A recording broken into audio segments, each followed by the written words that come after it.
रावण के पैर जगमगा दिए। जरूरी कुछ बातें। हे महावीर, तुम वास्तव में बजरंग बली हो। रावण का पैर जगमगा देने वाला कोई लोक भी नहीं था।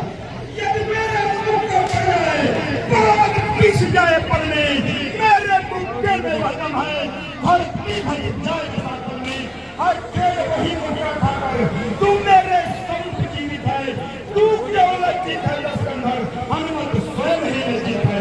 जय श्री राम। उनसे युद्ध करने का एक अवसर हमें भी तो दो, या तुम्हें अपने बल का और दिखाओ।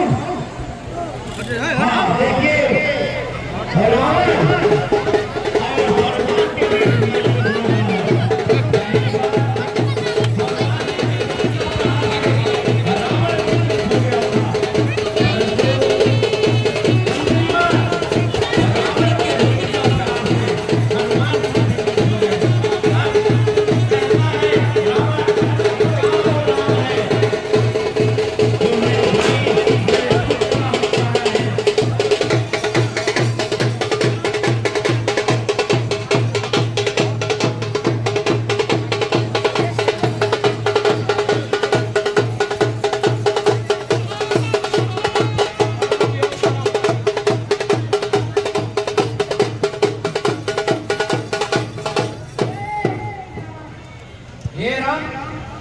तुमसे द्वंद्व से पहले मैं आपसे कुछ वार्तालाप करना चाहता हूँ।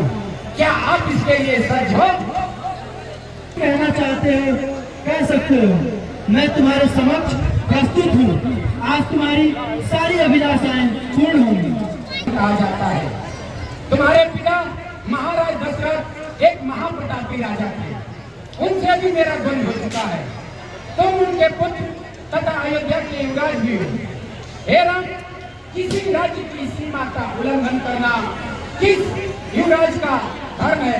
इसको प्रकाश डालो राम, इस पर प्रकाश डालो। कहते हैं कि हम अयोध्या के महाराज दशरथ के पुत्र हैं और अयोध्या के युवराज भी।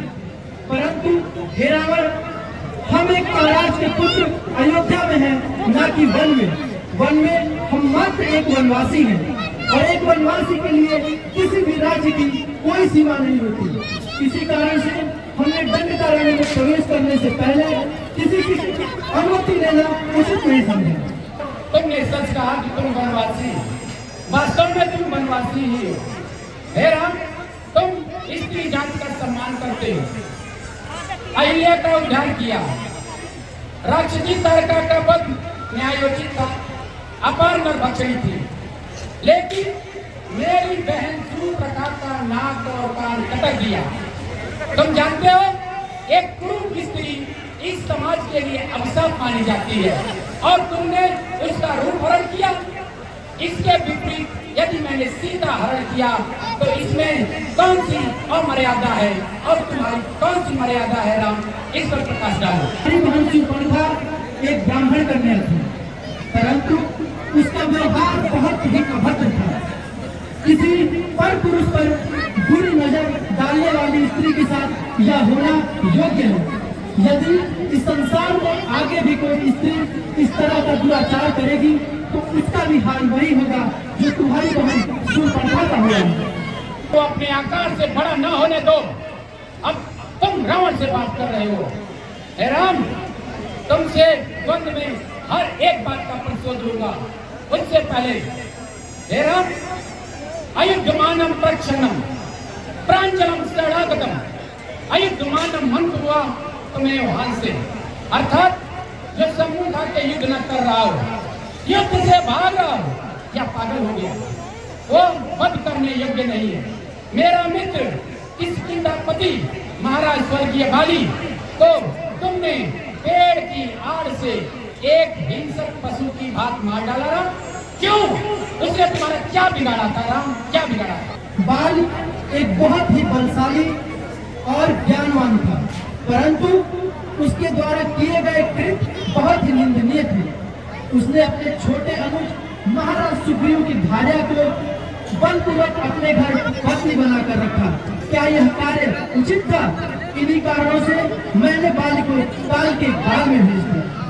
अपनी परिवारों का मामला था, तुमने हस्तक्षेप क्यों किया? के आपसी मामलों में हस्तक्षेप नहीं किया, पर महाराज सुग्रीव के साथ मेरे मित्रवत संबंध होने के कारण एक मित्र धर्म का परिचय देते हुए मैंने अपना मित्रवत धर्म निभाया। और रावण, तुमने कहा कि मैंने बाली का छुटका वध किया। हे रावण, हम एक सूर्यवंशी हैं और बाली को वरदान था कि उसके सम्मुख आकर जो कोई भी उससे युद्ध करेगा उसका बल क्षीण हो जाएगा। और हम सूर्यवंशियों का यह धर्म नहीं कि हम किसी के वरदान को नष्ट करें। रक्षक हो, यहाँ तक कि तुम्हें दिव्यास भी यज्ञ के फल स्वरूप मिले हैं।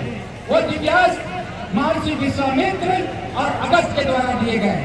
जब मेरा पुत्र अस्त्र प्राप्ति के लिए यज्ञ कर रहा था तो तुम्हारे मरकट उसे लाल घूसों से मारकर उसका यज्ञ विध्वंस कर देते हैं। क्या कहते हो राम? इस पर क्या तुम कहते हो? यह पूजा अनीति की कार्यों के लिए किया जाए, उसको विध्वंस करना उचित है।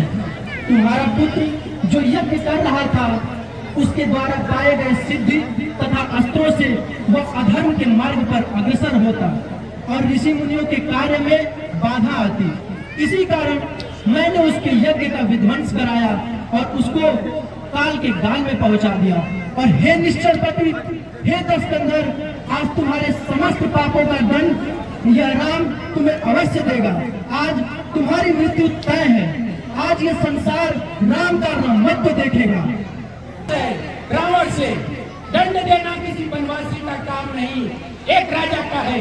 और तुम युद्ध करोगे, नग्न पांव हो और मैं रथार हूँ, तुम मुझसे क्या युद्ध करोगे?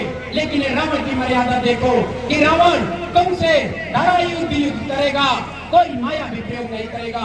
सावधान राम, आ रहा है रावण, असल का प्रतिशोध लेगा। आज कोई भी बंदर और भालू बचकर नहीं जाने पाएगा।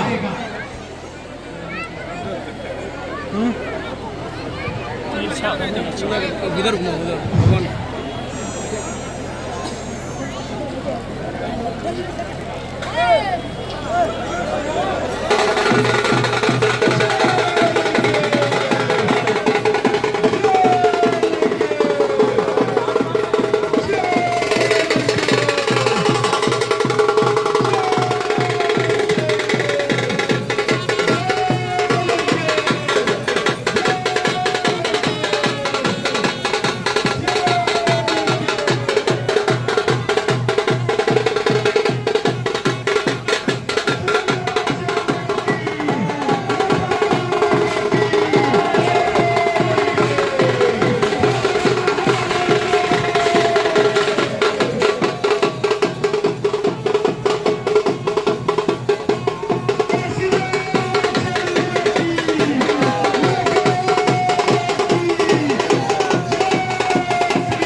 हे राम, मेरा भाई रावण मायावी है, यह माया से बनाकर सीता का जटा फेंका है, आप इससे मत घबराइए। इंद्रजीत ठीक कहता था, इंद्रजीत ने जिंदा नहीं छोड़ा होता तो आज लंका का इतिहास कुछ और होता। लेकर भेजिए, आज मैं इस भूल का प्रायश्चित करूंगा और तुझे काल के खाने में भेजूंगा। यह शक्ति मैंने तेरे लिए ही बचा के रखी थी, जिससे ब्रह्मदेव भी तेरी रक्षा नहीं कर सकते, स्वयं ब्रह्मदेव भी नहीं। ओ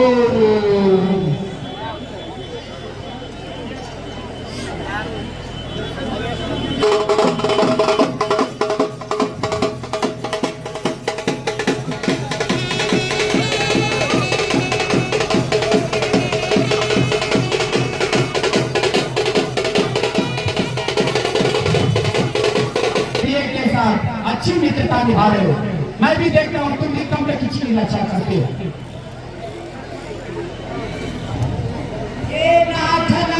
भी साथ नहीं पैदल जीते रखवाले को होता मुझको विश्वास नहीं, जिसके घर से धरती कंपित त्रैलोक भाग ठहराता है, उसको किस बल पर पैदल ही रघुनाथ जीतने जाते। हे प्रभु, मेरा भाई अस्त्र से सुसज्जित रथ पर सवार होकर आपसे युद्ध करने ये आया हुआ है, मुझे विश्वास नहीं हो रहा है, आप पैदल उसको कैसे जीत पाए? हे महाराज विभीषण, हम रावण से युद्ध धरा पर रहकर ही करेंगे।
मृत्युंजय की है, सिर काट काट कर इसने फूलों की जगह चढ़ाया है।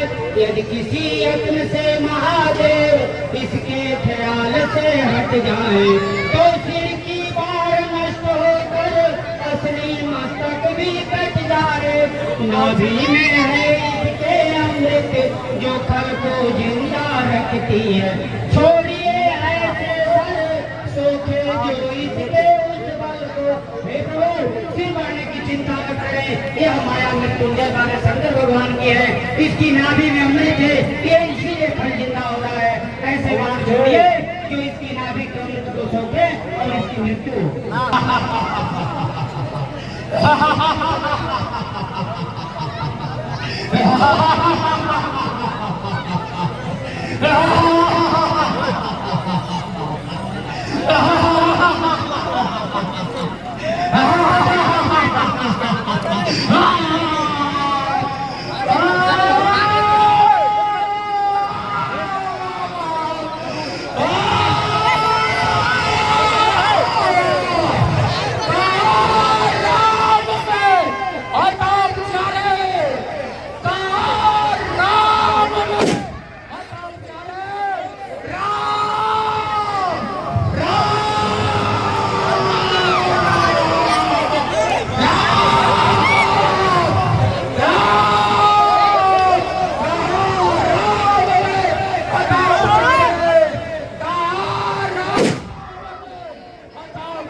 हे लक्ष्मण, रावण महाज्ञानी महापंडित है। तुम जाओ और उससे कुछ नीतिपूर्ण बातें सीखता है। क्या राम ने आपके पास कुछ नीतिगत बातें जानने के लिए भेजी है? लक्ष्मण, मृत्यु सैया पर हुआ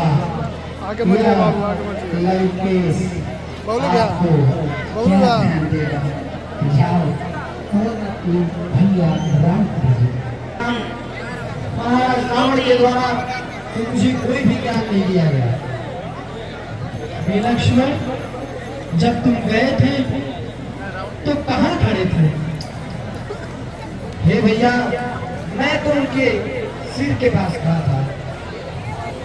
नहीं लक्ष्मण, ज्ञानवान पुरुष के सम्मुख जाते हैं तो उसके चरणों की तरफ खड़े रहते हैं।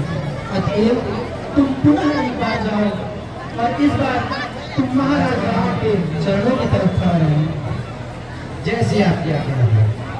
महाराज रावण, मैं लक्ष्मण आपसे विनम्रता के साथ और निवेदन के साथ यह कह रहा हूँ कि मुझे कुछ नीतिगत बातें बताइए।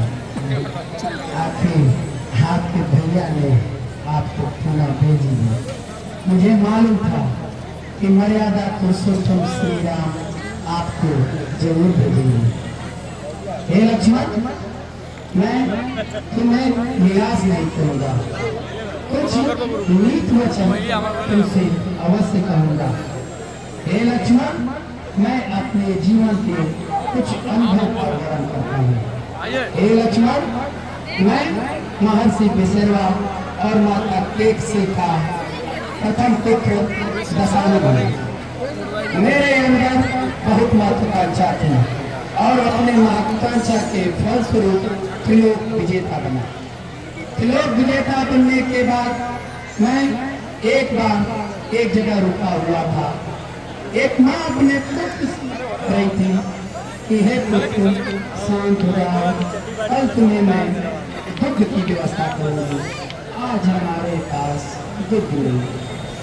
हे लक्ष्मण, मैंने यह दृश्य देखकर द्रवित हो गया, क्योंकि मैं त्रिलोक विजेता हूँ और इस धरा पर कोई पुत्र दूध के लिए तरस रहा है। किसी कार्य को करने से पहले उसका दृढ़ निश्चय आवश्यक है। कार्य को कर नहीं छोड़ना चाहिए। हे लक्ष्मण, मैं सोचता रह गया कि मैं धरती पर क्षीर सागर लाऊंगा, लेकिन उसे नहीं ला पाया। हे लक्ष्मण, मैंने जब यमपुरी पर चढ़ाई की, वहां देखा कि यमदूत पृथ्वीवासियों को तरह तरह का त्रास दे रहे हैं। अंगारों में फेंक रहे हैं, लोहे की गर्म सलाखों से उन्हें भेद रहे हैं, लोहे के कीड़ों पर उन्हें लिटा रहे हैं। मैंने सोचा क्यों न मैं सबको सशरीर स्वर्ग भेज दूं। हे लक्ष्मण, कोई भी कार्य प्रकृति के विरुद्ध नहीं करना चाहिए, क्योंकि जब प्रकृति गर्वित होती है तो सबका विध्वंस कर देती है। इसलिए किसी काम को प्रकृति के अनुसार करना चाहिए। हे लक्ष्मण, अब अपने बड़े भैया राम को भेजो, मैं उनका दर्शन करना चाहता हूँ। तुम्हारे समक्ष प्रस्तुत है। प्रभु, हे करुणा निधान, हे ज्ञान के सागर, हे नरों में नारायण, यह मृत्यु सैया पर लेटा हुआ रावण आपको प्रणाम करता है। हे प्रभु, धन्य है कि आप रावण को मोक्ष के द्वार तक पहुंचा दिया। आपको यह रावण कोट से प्रणाम करता है और आपसे विनय करता है कि मेरे अनुज विभीषण का मुझे दर्शन करा दे, क्योंकि वह मेरे सम्मुख नहीं आएगा। हे भैया, अरे मेरे भाई, क्यों अपने इस बड़े भैया से दूर चला गया? क्यों? तुझे क्या लगता है कि रावण आएगा? अरे नहीं, रावण तो उसी दिन मर गया जिस दिन तुझे चरण प्रहार कर देश निकाला दिया था। हे अनुज, तुझे ये नहीं मालूम कि रावण तुझे सब कुछ जानता, तेरे बारे में सब कुछ जानता है। मैं जानता था तो नारायण भक्त है, तेरे घर की दीवारों पर पद और सूत्र अंकित है। तुलसी का वृक्ष तुम्हारे पा देते हैं और उस काल में उठकर तू नारायण की भक्ति करता है। तुझे लाख मार चरण देश निकाला क्यों किया, आज मैं इसको बताता हूँ।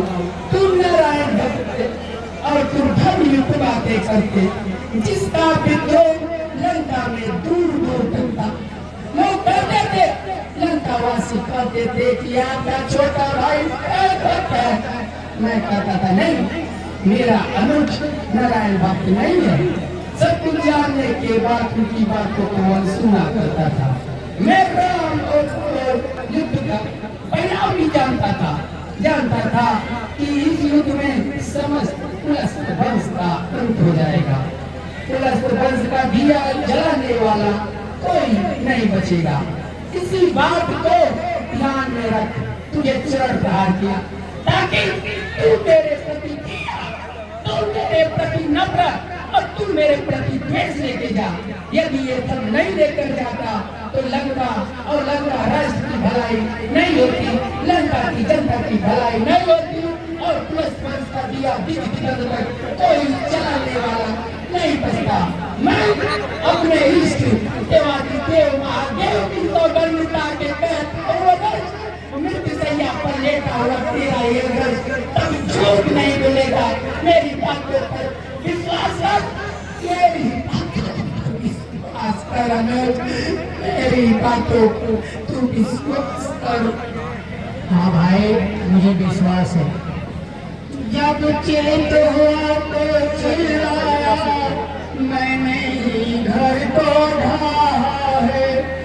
भाई होकर भाई का रण में संहार कराया है। अनुचित का था बड़े भाई ने मुझको बात लगाई थी। संकुचित चित्त का होने से अन्याय हुआ मुझसे। बाई का बड़ा गुरु में भी लंका का मान उसी से था। हाँ भाई, हे भैया, हाँ भाई। तेरी सर नारू, नारू, आज तेरे अंदर का मैल निकल गया। अब मैं शांति पूर्वक मर सकता हूँ। प्रभु श्री राम अंदर उसी तरह से मेरे देश का नाम भी श्री लंका हो, यह वरदान दे प्रभु।